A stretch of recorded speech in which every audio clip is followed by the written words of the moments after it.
ഓം ഗുരുഭ്യോ നമ. ഓം നമോ ഭഗവതേ വാസുദേവായ. ഓം നമോ നാരായണായ.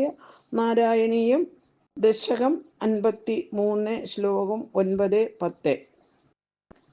പീതാംബരം കരവിരാജിത ശംഖചക്രകൗമോദഗീ സരസിജം കരുണാസമുദ്രം രാധാസഹായമതിസുന്ദരമന്ദഹാസം വാദാലേശമനിശം ഹൃദി ഭാവയാമി.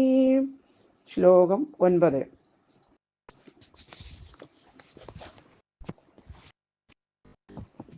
മധുദ്രവസൃന്ദി ബൃഹന്ദിദാനി ഫലാനി മോദോ ഭരവൃന്ദി ഭുക്ത്വാ തൃപ്തൈശ്ച തൃപ്തൈ ഭവനം ഫലൗകം വഗദ്ഭൻ ആഗ ഖലു ബാലകൈസ്ത്വം.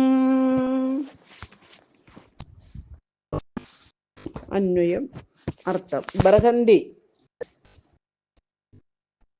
വലിപ്പമുള്ളതും, മധുദ്രവശൃന്തി തേൻ ചാറൊഴുകുന്നതും, മേധോഭരഭൃന്തി കഴമ്പ് വളരെയുള്ളതുമായ താനി ഫലാനി ആ പഴങ്ങൾ, ഭുക്ത്വ ഭുജിച്ചിട്ട്, തൃപ്തൈ തൃപ്തിയുണ്ടായവരും, തൃപ്തൈ അഹങ്കരിച്ചവരുമായി, ഭവനം ഭവനത്തിലേക്ക്, ഫലൗകം ഫലസമൂഹത്തെ, വഹദ്ഭി കൊണ്ടുപോകുന്നവരുമായ, ബാലകൈ ബാലന്മാരോടുകൂടി, ത്വം അങ്ങേ, ആഗാഖലു വന്നു ചേർന്നല്ലോ. ഹരിവും.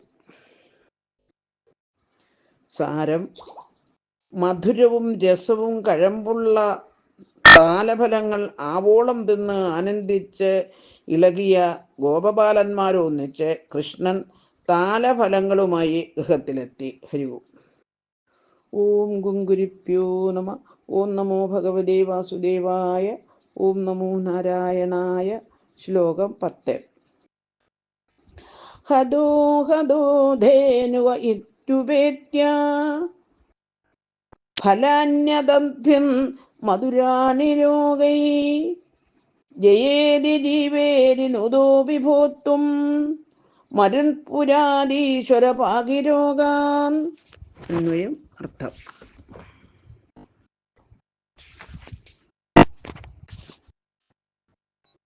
ധേനുകഃ ധേനുകൻ, ഹത ഹത ഇതി കൊല്ലപ്പെട്ട എന്നിപ്രകാരം, ഉപേത്യ തേനുക വനത്തിൽ നിന്ന് മടങ്ങിയെത്തിയ, മധുരാണി മധുരമുള്ള, ഫലാനി പഴങ്ങൾ, അദ്ഭി ഭക്ഷിക്കുന്ന, ലോകൈഹി ജനങ്ങളാൽ, ജയ ഇതി ജയിച്ചാലും, ജീവ ഇതി ജീവിച്ചാലും, ന്യുതഃ സ്തുതിക്കപ്പെട്ട, ത്വം അങ്ങേ, വിഭോ നാഥ, മരുത്പുരാധീശ്വര ഗുരുവായൂരപ്പ, രോഗങ്ങളിൽ നിന്ന് പാഹി രക്ഷിച്ചാലും.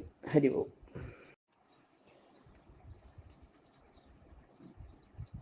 സാരം: ധേനുകവധം കേട്ട് ആനന്ദിച്ച ജനങ്ങൾ വനത്തിൽ നിന്നും ധാരാളം മധുരഫലങ്ങൾ ഭക്ഷിച്ച് ഭഗവാനെ സ്തുതിച്ചു. സർവത്ര ഗോവിന്ദ നാമ സങ്കീർത്തനം. ഗോവിന്ദ ഗോവിന്ദ.